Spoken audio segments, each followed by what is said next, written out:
You're listening to the WrestleHavoc Podcast on YouTube, where we discuss everything in and outside of the squared circle. We talk all that goes on in the realm of WWE and AEW every week. And now, here's your host, the one that will give you a reality check on pro wrestling, Flamin' Ricky DeReyes. This is the WrestleHavoc Podcast.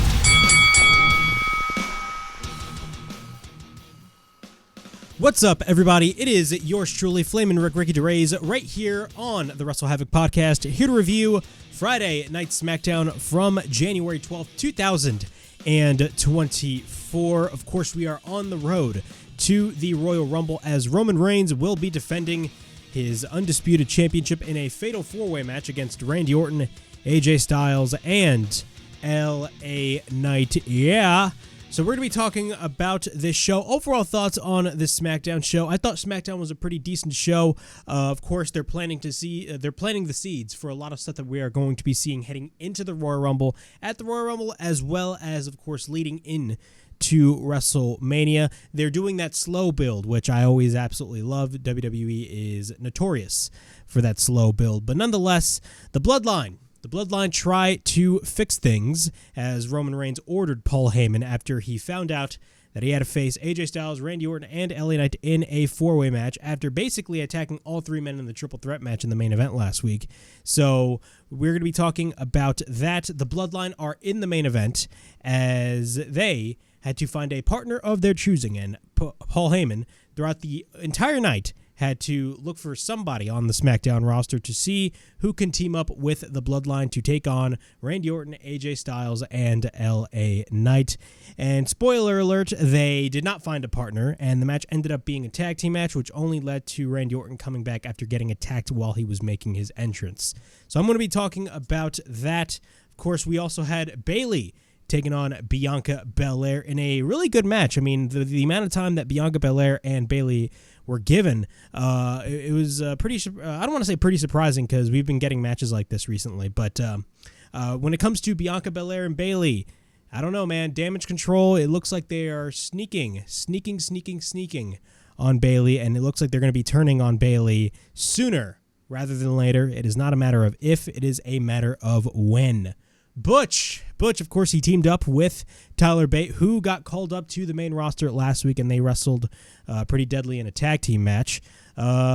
Butch, probably no longer Butch, no more. It looks like he is going to revert back to Pete Dunne as they produced a very well-produced video package, which I will be talking about as well, and a whole lot more right here on the SmackDown review. Of course, this is the SmackDown review from January 12th, 2024. Before we get on with all this craziness going on in the realm of professional wrestling, please make sure to like and subscribe to the WrestleHavoc channel right here on YouTube, in which we discuss everything in and outside of the squared circle. Make sure to like and subscribe for more content, and as the Rick referee would say, ring that damn bell for more notifications.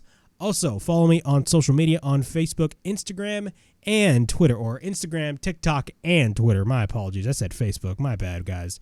But nonetheless, one reminder, I will be covering the TNA pay-per-view. Yes, TNA returns tonight in Las Vegas at the Palms Casino Concert Hall, whatever it's called. So I will be covering the TNA pay-per-view, TNA Hard to Kill. Of course, everybody's going to be talking about that show. I'm definitely interested to see what happens on that show, so I'm going to be covering that show. So be on the lookout for the TNA Hard to Kill review right here on the WrestleHavoc channel. And if you guys haven't checked out the recent edition of WrestleHavoc Daily, I talk about Roman Reigns. Yes, Roman Reigns himself. Not scheduled for the Elimination Chamber in Perth, Australia, which sparked a huge concern amongst the fan base, and rightfully so, that Rock versus Roman could not happen, or may not happen, at the Elimination Chamber Premium Live event, and instead could happen at WrestleMania. I am so sorry, Cody Rhodes. Poor Cody Rhodes must be shaking in his boots right now. So if you guys haven't checked out the recent edition of WrestleHavoc Daily, the link will be in the description below. All right, moving on. Let's get on with this SmackDown show. The show kicks off with a one-on-one match with Grayson Waller of the Grayson Waller Effect to take on Cameron Grimes. Lo and behold, this match ended up not happening because the Bloodline, that being Solo Sikoa and Jimmy Uso, Roman Reigns was not at the show, but us, the viewer, we did not know that. But at the same time, we kind of knew that because Roman Reigns wasn't being promoted for the show. But the Bloodline attack Cameron Grimes with Solo Sikoa giving him the Samoan spike. They then enter the ring, and of course the wise man himself, Paul Heyman, comes in. And he says he'd appreciate it if you would direct your cheers elsewhere, because we are not the bad guys here. The bad guy is that villainous James Bond wannabe, Nick Aldis. Nick Aldis puts your tribal chief in a fatal four-way match at the Royal Rumble where it's practically guaranteed that the undisputed heavyweight title of the world will be lost by Roman Reigns. So that doesn't make Jimmy Uso the bad guy or Solo Sikoa the bad guy. It doesn't even make your tribal chief the bad guy, nor it doesn't even make the wise man, yours truly, Paul Heyman, the bad guy. The bad guy in this situation is Aldis, says Paul Heyman. Nick Aldis. And, of course, Nick Aldis is up on the apron, and Nick Aldis, the current SmackDown general manager, snatches the microphone away from the hand of Paul Heyman. And Nick Aldis cuts a promo and he says, first of all, disabuse yourself from the notion that this is a conversation between two equals, because it isn't. The Fatal 4-Way match at the Royal Rumble is a done deal, and it will happen. And this is the second match in weeks that have been ruined by the Bloodline, and it will not happen again. And you can ruin the main event of tonight's show.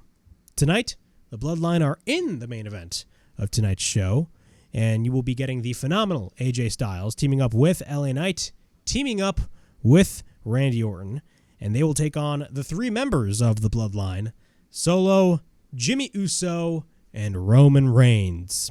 And the crowd popped because everybody thought Roman Reigns was going to be at the show, but Paul Heyman is pissed, but he snatches the microphone. He tries to snatch the microphone from the hand of Nick Aldis, but Nick Aldis holds on.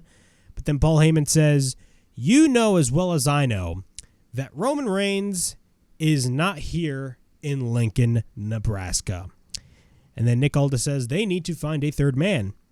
And then he says, well, I guess it is a 3-on-2 handicap match.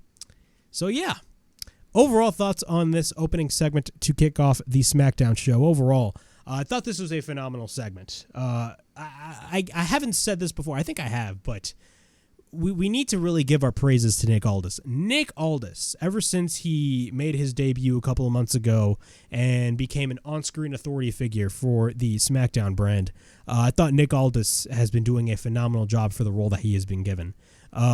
Slowly by slowly, and a lot of the fans on social media are really seeing this as well, he's starting to become really one of the best authority figures that WWE has had, on-screen authority figures, of course.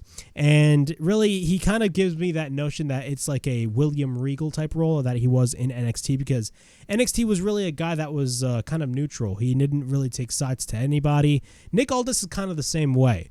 So I'm really digging Nick Aldis's role. And if you look at this from a kayfabe perspective, more people are talking about Nick Aldis than people are talking about Adam Pearce, which is hilarious to think about. But hats off to Nick Aldis. Nick Aldis knows how to sell a story, and Nick Aldis is so good at what he does. Now, the Bloodline wanting to fix things. Of course, the match that we're going to be seeing at the Royal Rumble is a fatal four-way, as we're going to be getting Roman Reigns defending his title against Randy Orton, LA Knight, and AJ Styles.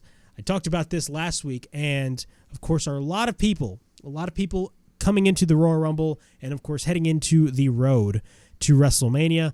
A lot of people are concerned, what is going to be the main event? Are we going to be getting Cody Rhodes versus Roman Reigns? Are we going to be getting The Rock versus Roman Reigns? When is The Rock versus Roman Reigns going to happen? Of course, Dave Meltzer of the Wrestling Observer in the Wrestling Observer newsletter stated that Roman Reigns was not scheduled for the Australia show for Elimination Chamber, which sparked a lot of concern amongst a lot of people in the fan base, and rightfully so. It caused a lot of concern on my end because I genuinely believe, and this is my wholehearted belief, I believe that The Rock versus Roman Reigns, should happen at the Elimination Chamber.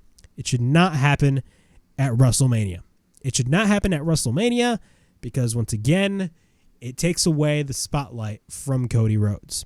100%, I understand. It is the biggest match that WWE can do, and if they have The Rock available, they are going to book that match. But at the same time, WWE is at a point right now, and people need to really grasp this idea because clearly a lot of people do not grasp this idea. A lot of people do not grasp the idea that WWE is at a point right now where their B shows are no longer B shows. Elimination Chamber is at a stadium. Elimination Chamber is in a stadium. Roughly around 60,000 seats. 60,000 seats at a stadium. It's clear as day that they're going to be booking a big match for Australia. And The Rock versus Roman Reigns is that match. I don't care if Roman Reigns is not advertised for the show. Make him go to the show. Because, again, The Rock versus Roman Reigns happening at WrestleMania Night 2. What happens to Cody Rhodes? Cody Rhodes is going to be defending, not defending, but Cody Rhodes is going to be finishing his story against somebody else holding the title. And that is another can of worms. That is absolutely another can of worms. Because everybody's talking about Roman Reigns potentially losing the undisputed title at the Royal Rumble. He should not drop the titles at the Royal Rumble. That is absolutely ludicrous. One of the stupidest things I've ever heard in my life. I'm sorry. Absolutely stupid on all levels. Why would Roman Reigns drop the titles at the Royal Rumble? Why? In a 4-way match.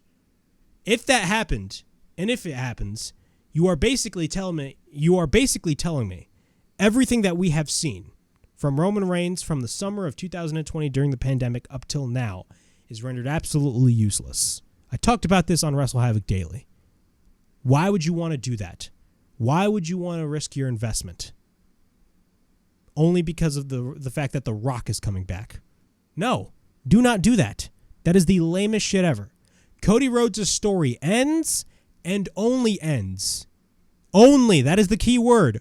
Only ends with Roman Reigns and beating Roman Reigns and ending his 1,000 plus title reign. That is it. End off. End off. That is it. I don't know why people are wanting a triple threat match. I now see people wanting a triple threat match. If Vince McMahon was still in charge, he probably would have booked that. Remember those last few years when Vince McMahon was running WWE, and every single year from like 2014 on. Now, granted, 2014, Daniel Bryan ended up winning the WWE title. But like 2015, 2016, 2017, like they would always figure out a way to fuck up plans for WrestleMania. I don't see Triple H and his team fucking up plans for WrestleMania. But at the same time, WWE is a business, and they've done crazier shit before. So I have full faith in Triple H and what he's going to be doing. But again, Roman Reigns and The Rock should happen at the Elimination Chamber. I don't care if he's not advertised. That match should happen at the Elimination Chamber. There's no reason why you booked Perth, Australia, inside of a stadium that hosts 60,000 seats or probably more, and you're not going to be getting a big match like that. Clearly, they need to book Rock and Roman at WrestleMania or at the Elimination Chamber. I'm muffling my words. They need to book Rock and Roman at the Elimination Chamber. Because once Roman beats Rock, Roman is going to be even more stronger. He's going to be even stronger, and that is going to make Cody Rhodes look even 10 times better because he beat the man that beat John Cena, that beat Edge, that beat Bryan Danielson, that beat Claudio, that beat The Rock of all people. That beat The Rock of all people. That beat Kevin Owens. That beat Sami Zayn.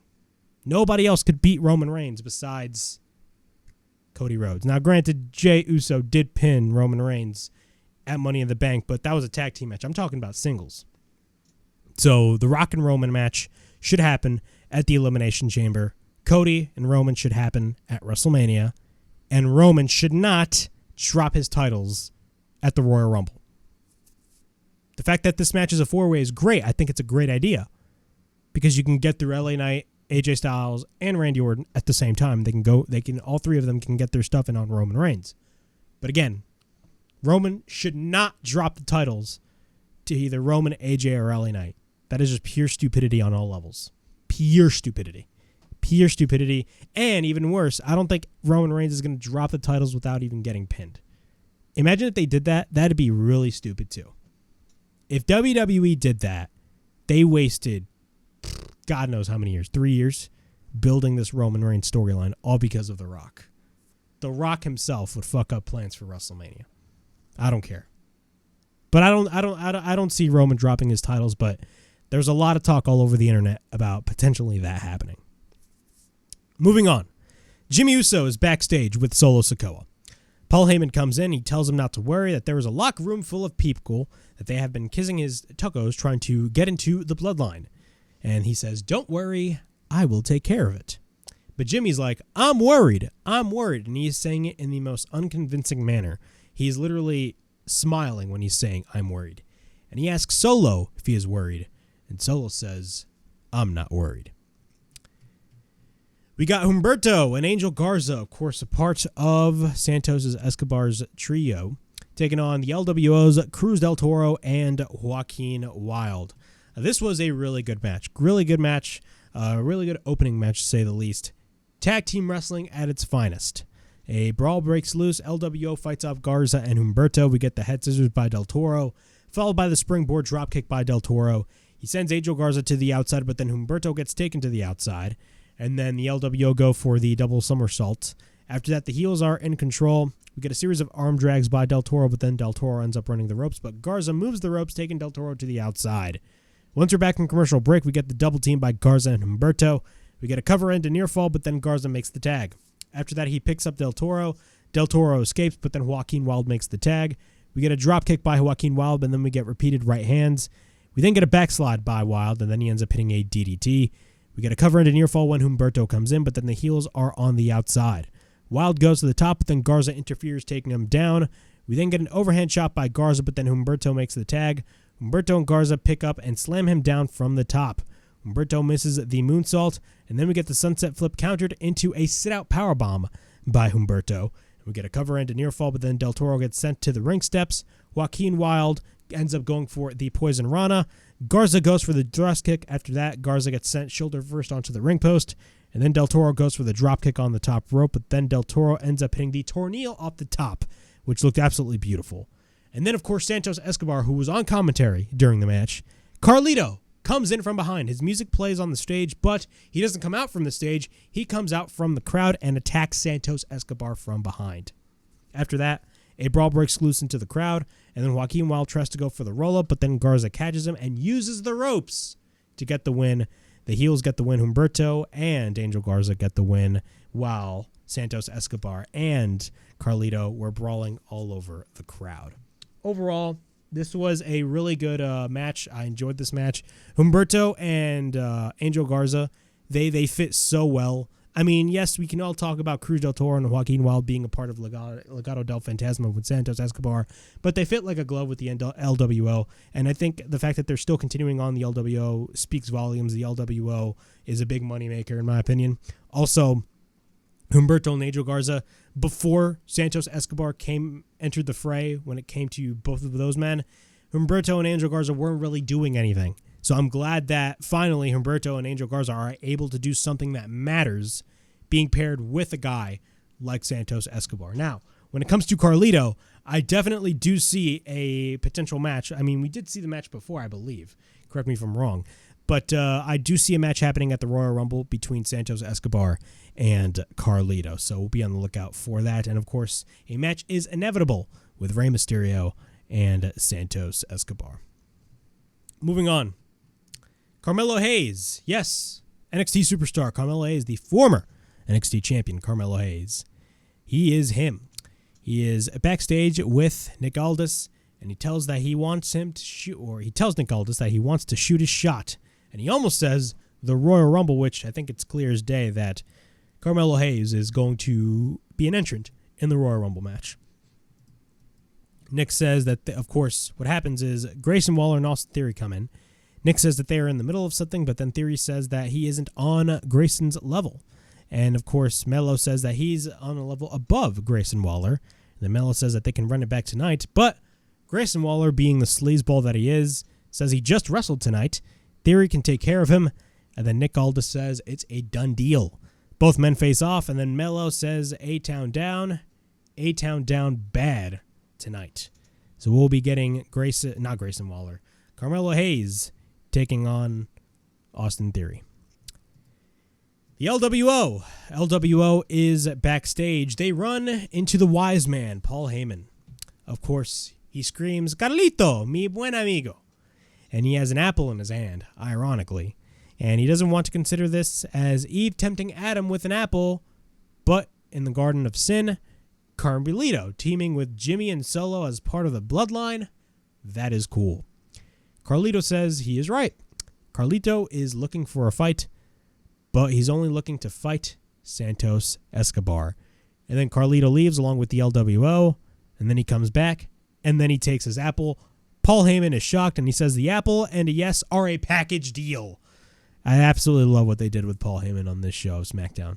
Really fun stuff. Paul Heyman, I talked about how people can sell you on anything. Paul Heyman is one of the best to ever do it, one of the greatest managers of all time, but he can be really entertaining as well. Really entertaining. We get a video package of Kevin Owens knocking out Logan Paul last week. Of course, Kevin Owens won the U.S. title contenders tournament, and he will be facing Logan Paul for the United States Championship at the Royal Rumble. Meanwhile, we get a Logan Paul segment. He says, "You see this black eye Kevin Owens gave me? It's not just a black eye, it's evidence.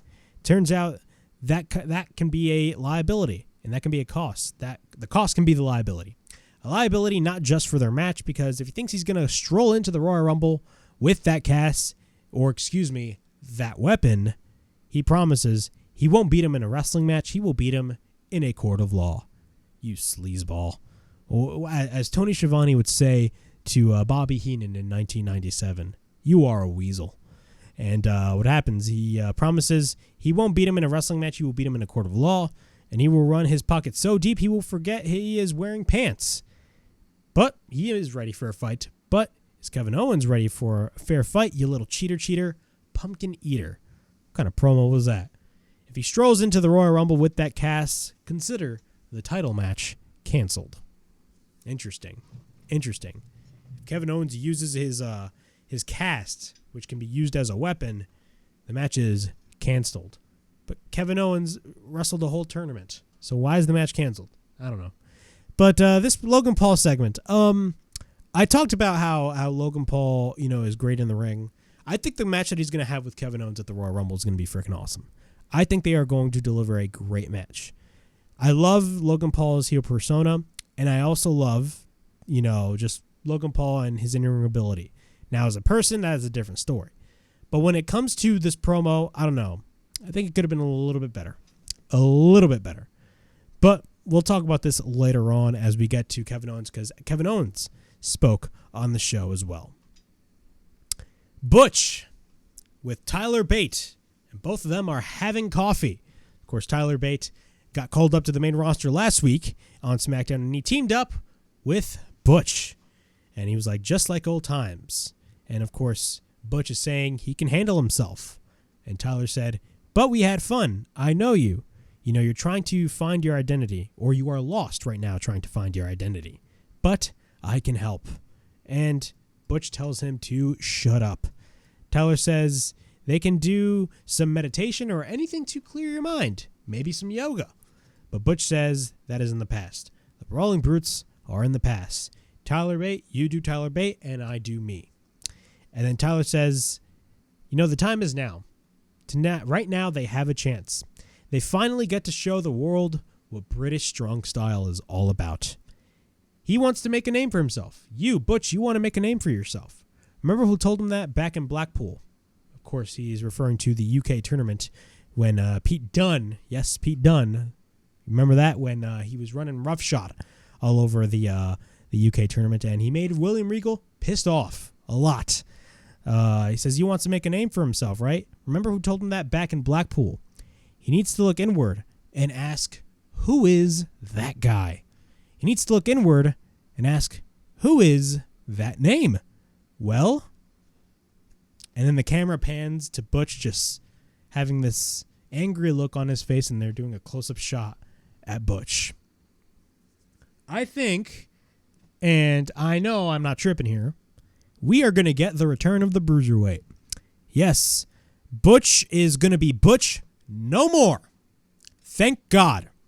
Remember 2 years ago when Sheamus was with Rich Holland and they were starting to build up the Brawling Brutes, and they brought in Pete Dunne, and for the first time they named him Butch.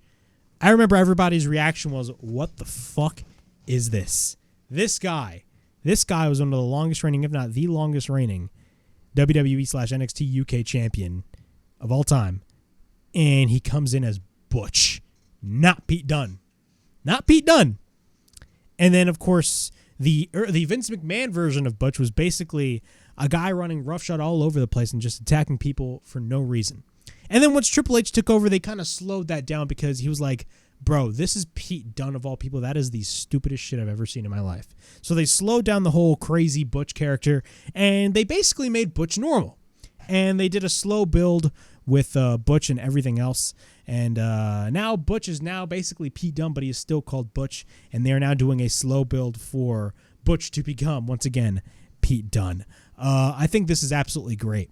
Absolutely phenomenal. I'm glad that we're finally getting the Bruiserweight Pete Dunne, because Pete Dunne, man, really good, and he can really be a top guy further on down the line in the future in the main roster. And one thing, and a lot of people were really noticing this, a lot of the video packages that we have been seeing on SmackDown lately, and heck, even on Raw, for example, if you guys watched Raw and they aired that video package last week with Kaden Carter and Katana Chance, those video packages are very reminiscent of the stuff that you would see on NXT, because the way that NXT would produce pre-taped video packages are completely different than how the main roster would produce pre-taped video packages. So they're really incorporating a lot of NXT influence on the main roster shows, which I absolutely love. I mean, they've been doing that ever since Triple H took the book, but now that Triple H is fully taking the book and Vince McMahon is completely out of power, because he's been completely out of power ever since the merger was done. Everything has been very reminiscent of NXT, which is great to see. I absolutely love what they're doing, because it gives a sense of uniqueness. All of the different video packages that we have been seeing with stuff like Pete Dunne and Tyler Bate, or Kaden Carter and Katana Chance, or heck, Karrion Kross and the Final Testament, or the Final Testament, which is the new faction that he started with AOP. They give a sense of uniqueness, and each individual, video package tells their own story in their own front from the way that they're shot. And that is what I love. I absolutely love that. And they're really taking a lot of influence from NXT. So hats off to WWE, because they're really, taking a step in the right direction. Moving on, we got Bianca Belair facing off against the leader, quote unquote, or the person that has the plan, Bayley of Damage Control. This was a pretty good match. I enjoyed this match. We get a waistlock takedown by Bianca, followed by a backdrop. Then she goes for the stomp. She ends up hitting a moonsault, and then we get a cover and a near fall. We get a boot by Bayley, and then she hits a clothesline onto the back of the head of Bianca. Bianca goes for a slam on Bayley, but then she goes for another slam. She picks her up a third time, and then she slams her a third time, but then Bianca gets taken to the middle rope. Damage Control are on the outside, but then Bayley's on the apron. She sends Bayley and sends her face first to the ring post. Once we're back from commercial break, both women are down. Bianca goes for a series of clotheslines, but then Bianca hits repeated right hands, but Bayley reverses. Bayley goes for the running knee, but then we get a cover and a near fall. And then she wraps her brace around the bottom rope. Then she hits repeated right hands, and then she drives her knee on Bianca. Bianca ducks, but then Bayley lands into the corner, and then Bianca wrenches Bayley, pulling her hair. After that, or actually pulling her hair, leading her to the post. After that, Bayley sends Bianca to the post. On the outside, Bianca picks up Bayley and throws her to the ring post. After that, Bianca sends her to the ring, and then Bianca picks up Bayley, and she ends up hitting a suplex. Bianca gets up, but then Bianca hits repeated right hands on Bayley, but then Bayley pulls the blade or the braid of Bianca, and then Bianca hits repeated right hands. She ends up hitting a moonsault, but then she lands on her feet.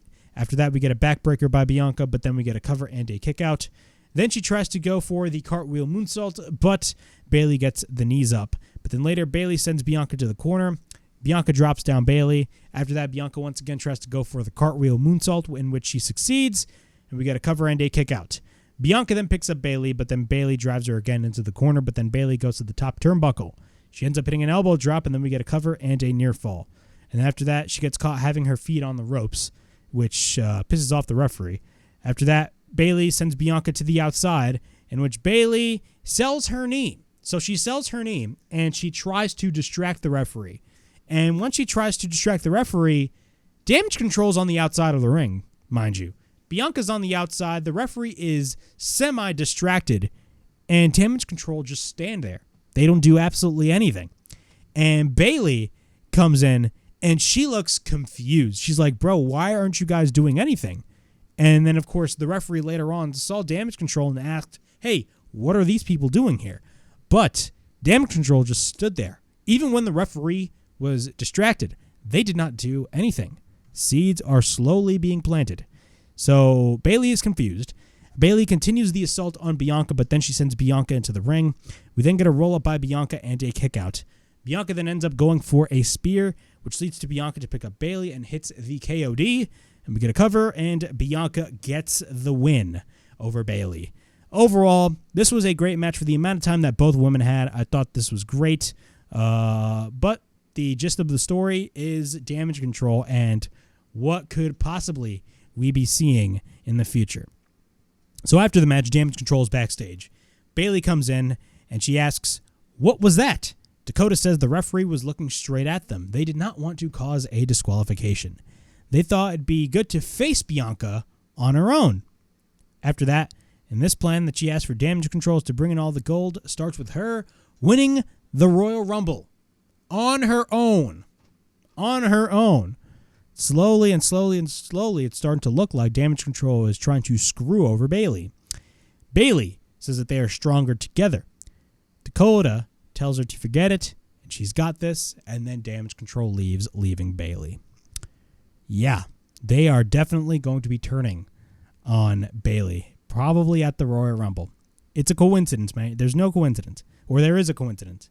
I mean, bro, you got Dakota Kai saying, hey, we wanted you to face Bianca on your own, and with us wanting all of the gold, it starts with you winning the Royal Rumble on your own. It's clearly they are going to gang up on Bayley and eliminate Bayley in the Royal Rumble. Now, a lot of other things that could happen on this whole storyline. Mercedes, of course, she is best friends with Bayley, and she has been in the news all over the place. Now, I don't want to be that guy that'd be speculating constantly, but right now the likely spot for Mercedes Moné right now is AEW. And right now that is the running leader in possibly signing Mercedes. But what if it's not AEW and via secret Mercedes ends up going back to the WWE, which leads to Bayley to team up with Mercedes to take on Damage Control? That is just pure speculation, but it's a good, it's a good story to tell. So we're going to have to wait and see what happens, but man, week by week by week, slow teases are causing the ultimate payoff, which will be at the Royal Rumble. We get a video package, a very well-produced video package of Kevin Owens on Logan Paul. He says if he wants to call his cast an unfair advantage for him, you can do that. We both know what it is. It's an advantage for Logan Paul because he has a broken hand. But unfortunately, it's not going to keep him from being at the Royal Rumble. After seeing his face, the black eye, he understands what he is trying to do. They need to talk about this whole thing, though, face to face. Next week on SmackDown, where he gets to have, of course, the honor of his miserable career by being a guest on the Kevin Owens show. What do you say? He hopes to see him there? I couldn't believe I just said that. Hope to see you there. Yeah. So yeah, next week we're going to be getting the Kevin Owens show with special guest Logan Paul, the current United States champion. Overall, I think it'd be great, man. Kevin Owens, again, is very entertaining, and I hope he goes on a rampage promo-wise when it comes to tearing down Logan Paul because, again, there's one thing that Kevin Owens knows how to do. He knows how to verbally just obliterate you in a funny way, by the way. So, yeah. Moving on, we got Bobby Lashley and the Street Profits. Of course, they are dressed to fight. Last week, AOP and Cross tried to take him out, and you thought jumping them from behind was going to have them get the upper hand. Oh, no. They just got in a fight that he can't win. Because when they have an issue with somebody, they confront them face to face. And they settle them. and they don't take the cowardice approach or lurking in the darkness. They walk into the ring, clench their fists, and get ready to fight. So if Cross and his boys want to settle this, they can come down here and settle this right here and right now. And what happens is the lights flash, and they go black. And then all of a sudden, Paul Ellering is on the stage. And then he points to the Tron, and he shows a video package of Karrion Kross and Scarlett. Karrion is with Scarlett, and he says the last several years, his purpose, his testament, has been to show the world how corrupt they really are. And Scarlett replies by breaking them on the inside, but now we're going to break them on the outside. Kross says, Bobby, what a lucky guy. Him and his embarrassing Street Profits are now at the top of the list to be deconstructed. And who better to usher in this new era than the two most dangerous men in the world has ever known, Akam and Razar, the authors of pain. And lest we not forget, the most sadistic, most inhuman person in the world has ever had the displeasure of knowing, or the world has ever had the displeasure of knowing, Paul Ellering. We are the final testament. Then the lights go back on. They flash all around. Music is playing. Nobody's on the stage. And mind games continue to be played to Bobby Lashley and the Street Profits. Again, these video packages, uniqueness. That is what I love. The new group is now called the Final Testament, which I absolutely love. What do I see in this group in the next couple months? We're going to have to wait and see. I do see potentially tag titles for the Authors of Pain. But it's interesting, man. You know, ever since Kross made his return to WWE almost 2 years ago, if we head to the summer, it's going to be 2 years. Kross, I hate being one of those guys, but like Kross was one of those guys that, you know, their return run was like really disappointing. Kross had a really disappointing return to the WWE.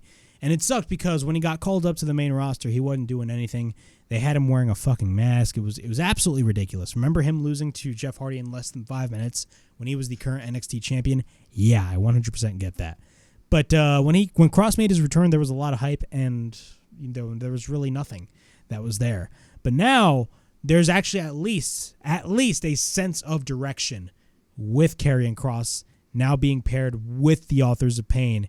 And it gives some sort of legitimacy for a guy like Karrion Kross. So we're going to let it play out. I think it's going to be a great success, but you never know. Other things may happen. But the Final Testament, I see a lot of high hopes. Paul Heyman continues to look for a partner. Run into the Street Profits. And he says, of course, I'm sorry that you've been getting from the stuff that you've been getting from Kross. But as a longtime friend, please let me do you this favor. Let's work out an agreement tonight. You let work out that aggression tonight. You can team with Jimmy and Solo against those three schmucks because of our long-term friendship. Bobby says, Paul is right. He's known him for a long time. But the only time he wants to be in the ring with the Bloodline is when he is standing across from Roman Reigns.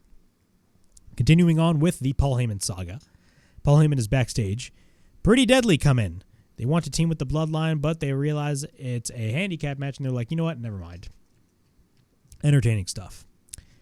We then get Carmelo Hayes taking on Austin Theory. This match ended abruptly because of a scary spot that took place. We get a side headlock by Melo. Theory no-sells an elbow, but then we get an arm drag or an elbow. We get an arm drag by Melo, but then we get a drop kick. Then we get a shoulder tackle by Theory, but then Theory picks up Melo. Melo goes down. We get a kick by Melo, and then he hits the fadeaway onto the back of the neck of Theory. And then he hits the diving DDT on Theory. And then once we're back from commercial break, Carmelo goes for the jawbreaker. Later, Theory hits a rolling shotgun dropkick. And Theory takes Melo back into the ring. Theory takes Melo, he picks him up, but then Melo counters. Melo counters the DDT, but then Carmelo goes for the back elbow. Then he goes for the face buster, and then he goes for the atomic drop. After that, we get a series of rights and chops by Carmelo Hayes, followed by a flying clothesline and a twisting face buster by Carmelo Hayes. Both men continue to fight it out, but then we get a roll-up, and then we get a kick by Melo. Melo tries to go for the first 48. After that, he gets caught by Theory. Then, once Carmelo's on the top rope, Theory jumps to the top rope, and he tries to go for some sort of a Spanish fly type maneuver, as Corey Graves was stating on commentary. To me, it looked like a DDT. It didn't really look like he was going to go for a Spanish fly, because if he was going to go for a Spanish fly, I believe when you do a Spanish fly, you stand up. But he went for that Spanish fly-like spot, and it looked like, I think, Theory landed on his head. I believe Carmelo landed safely, but both men were still down. I think it was a case of both men landing really badly from that Spanish fly, and then the match abruptly stopped. Overall, I hope both men are all right, because, look, injuries are serious in pro wrestling. There are real injuries in pro wrestling, and people, because they think it's predetermined, they think, there is no injuries in pro wrestling. Injuries in pro wrestling happen, and hopefully Carmelo Hayes and Austin Theory is all right, because, again, we do not want to see both of those men injured. But hopefully, those men are all right. Hats off to the medical team in WWE for abruptly stopping the match, because, again, you never know what can happen. Anything can happen in the ring, one small move, and that could literally end your career. So hats off to the WWE medical team. Moving on with our main event, we got Randy Orton and AJ Styles and LA Knight taking on Solo Sikoa, Jimmy Uso, and a partner of their choosing. Well, their plan failed. They did not find a partner of their choosing. So instead, the Bloodline went to plan B. Attack Randy Orton while he makes his entrance. So they attack Randy Orton before the match starts, and from what it looks like right now, the match is going to be a 2-on-2 tag team match. So it's going to be an even playing field. So the match starts. We get a double back elbow by AJ and Knight on Jimmy Uso. AJ works on Jimmy, and then the baby faces are in control at this point. LA Knight goes for repeated stomps on Jimmy Uso into the corner, and then we get a cover by LA Knight and a near fall. We then get a sliding forearm by AJ, but then we get a cover by AJ and a kick out. We get repeated chops by Jimmy Uso. AJ hits a drop kick, and then AJ hits a clothesline on Jimmy, taking him to the outside. Solo enters the fray, but then both men fight it off. After that, LA Knight and AJ clothesline Solo to the outside. Once we're back from commercial break, Solo works on AJ Styles. Solo then ends up hitting repeated right hands. Solo goes for a hip attack in the corner, but then Solo continues to work on AJ. Jimmy hits a drop kick, and then Jimmy and Solo continue to work on AJ Styles. AJ fights back. We get a series of rights and lefts by AJ Styles, but then AJ tries to make the tag. But then Solo takes down LA Knight. Knight sends Solo to the steel steps, but then AJ Styles ends up going for the Pele kick. Then Knight wants AJ to tag him, but AJ is pissed off. AJ, of course, being the quote-unquote, no pun intended, lone wolf. He's pissed off, and he thinks LA Knight screwed him over when LA Knight, of course, got pulled by Solo Sikoa, but AJ did not see that. So AJ is pissed off. Jimmy Uso super kicks LA Knight. Then both AJ and Jimmy Uso hit the double crossbody. And then Randy Orton's music plays, and he comes out after getting attacked by Solo Sikoa and Jimmy Uso. Solo has a scared look on his face, but then AJ makes the tag. We get repeated clotheslines by Orton on Jimmy, but then we get a power slam by Randy Orton. Orton hits the DDT on Jimmy, and then RKO countered by Jimmy into a roll-up. We get a super kick by Jimmy, but then Randy Orton ends up hitting the RKO on Jimmy Uso, and we get a cover, and AJ Styles, LA Knight, and Randy Orton win the match. Solo, after the match, attacks Randy Orton. AJ ends up going for the phenomenal forearm. LA Knight comes in, hits the BFT. Both AJ and Knight face off. Randy then enters the fray, and then he ends up hitting the RKO. And then both take turns, or all three of them take turns on Jimmy Uso. Orton hits the steps on Jimmy Uso. Then Knight sends Jimmy over the timekeeper's area. At this point, all three babyfaces. Now, AJ, we do not really know. He's kind of a heel / a babyface. We really do not know where he's at right now. But at this point, I'm just going to say all three babyfaces. All three babyfaces hit the triple powerbomb on Solo Sikoa through the announce table. With after that, they all hit the triple powerbomb. Meanwhile, Paul Heyman, with a pissed off look on his face, calls Roman Reigns, and the show ends. I thought this was a great tag team match. Of course, the babyfaces were getting their revenge from what Roman did to them last week on SmackDown in the main event, in which he was basically taking turns one by one, taking out LA Knight, AJ, and Randy Orton. All three men did the same thing, but they did it with Solo Sikoa and Jimmy Uso. I already said my piece on the four-way. I think it's great that we're going to be getting a four-way at the Royal Rumble, but again, it has sparked a lot of concern. A lot of people, and I do not blame them for this concern, that Roman Reigns could possibly drop the undisputed titles in that four-way match at the Royal Rumble. And if that is the case, that is the wrong decision to make. No buts or ifs. That is the wrong decision to make. End off. No Roman Reigns dropping the undisputed titles to AJ Styles, LA Knight, or Randy Orton. I'm sorry. That should not happen whatsoever. That's all I'm going to say on that. But overall, that was my SmackDown review from January 12th, 2024.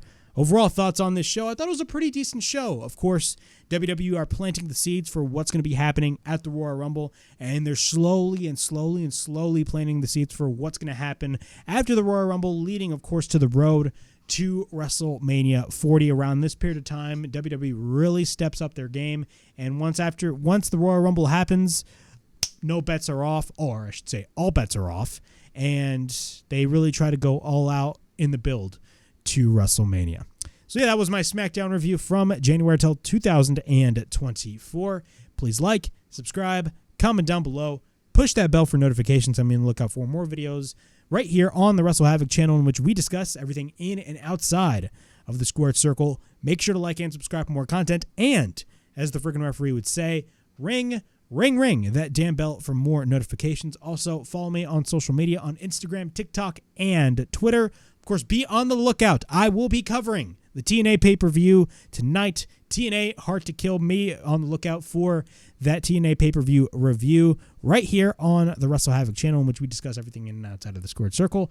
And, of course, as always, it is yours truly, Flamin' Ricky DeRays, signing out. I'll see you guys all later. Peace.